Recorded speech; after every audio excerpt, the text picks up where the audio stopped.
Prisoner raped his cellmate. That's what I'm talking about in this video. 24-year-old Ramja Hinds violated his cellmate in HMP Risley. So Ramja Hinds had said to his cellmate that he wanted him to feel like his victims did on that night he committed this offence upon his cellmate.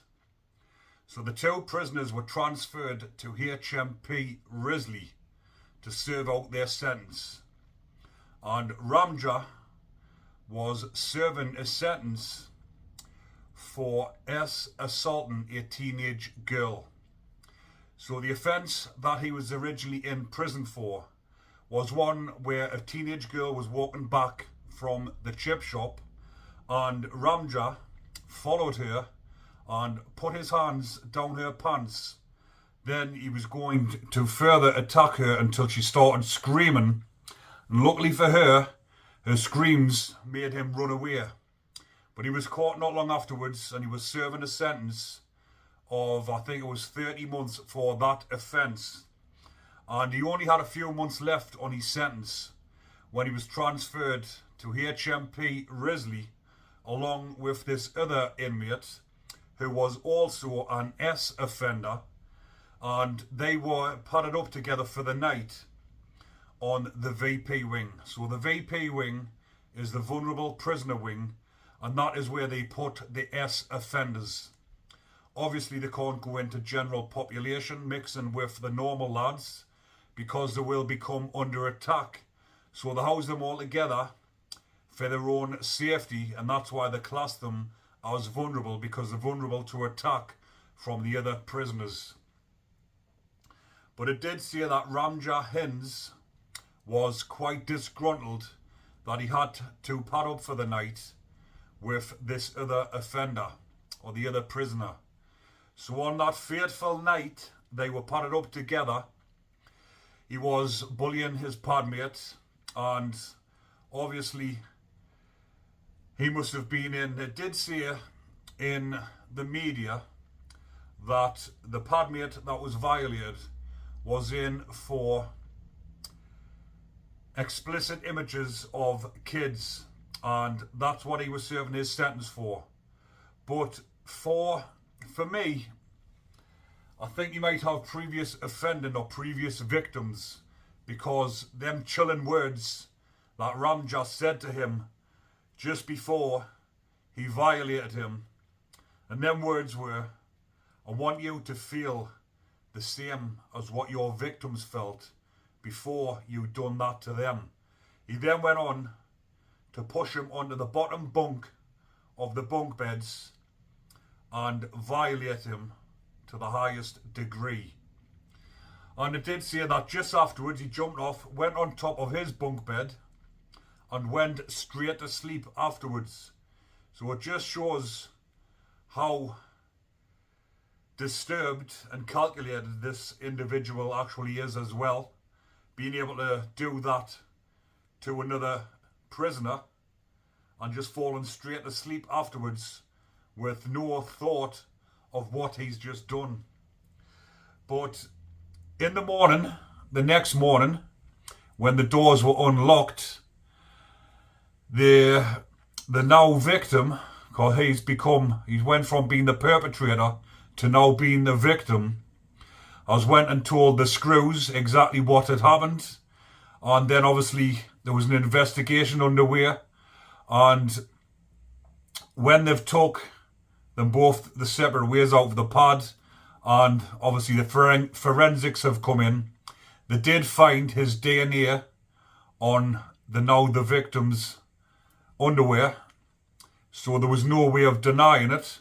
But obviously when they come up with the forensics, Hinds had actually turned around and said that it was consensual, and obviously there was a trial set in place, and on the day of the trial he pleaded guilty to 1 count of rape, and for that he was sentenced to an additional 6 years and 3 months.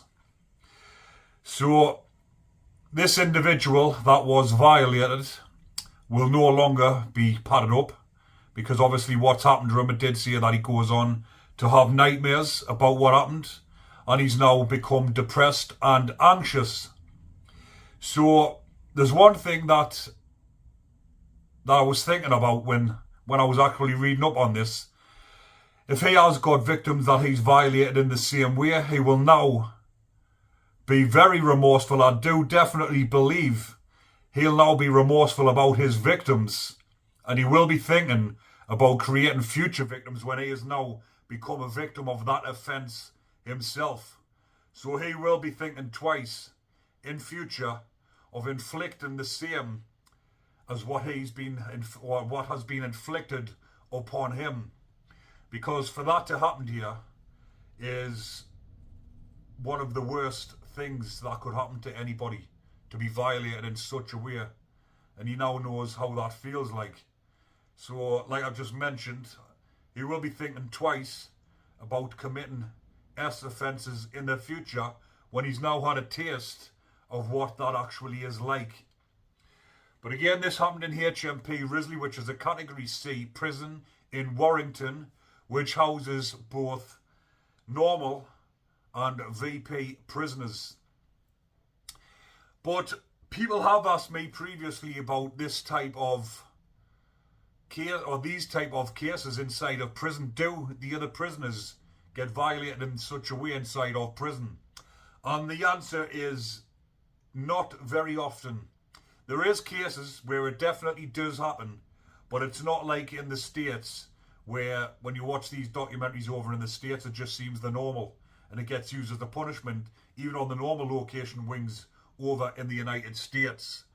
But again, it's not like that in the UK, but it does happen. There is cases where inmates become attacked like that, but it is more often than not on the VP wings.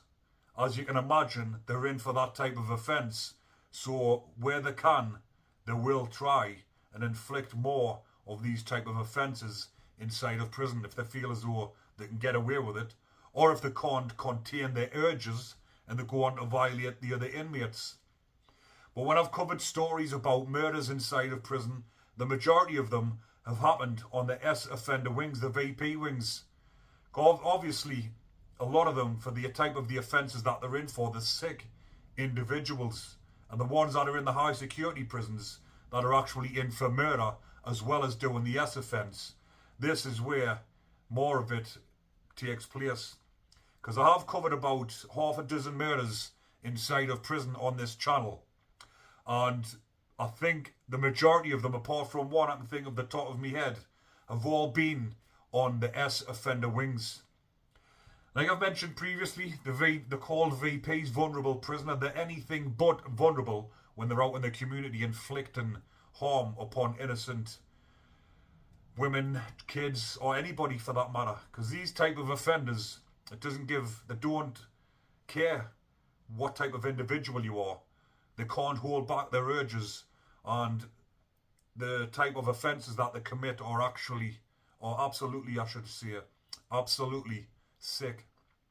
But again, all of these type of offences happen on the VP wings because the few murders that I can think of off the top of my head, one was in HMP Franklin, where it was 2 offenders on the VP wing disemboweled another inmate. There was a one in Full Sutton, and he was branded the UK's most dangerous S offender, and his name was Huckle. I think the first name was Richard Huckle, and he was murdered by another S offender, and he gave him a taste of his own medicine, so to speak. He took him in a pad, violated him before he murdered him. I will do an updated video on this because I think this was one of my earlier videos that I've done, so you might not have seen it. So I will do an updated video on this one because it is, although it is very disturbing, it is something that the viewers like to listen to. But I'll leave that one for another day and another story. But I just thought I would bring this one to your attention because this one popped up today because he's only just recently been sentenced for this. And he received 6 years and 3 months on top of his initial sentence for violating his cellmate. But I'll leave that one there for now, people. Hopefully you're enjoying the content. And as usual, if you are, remember to comment, like and subscribe. Take care, everyone.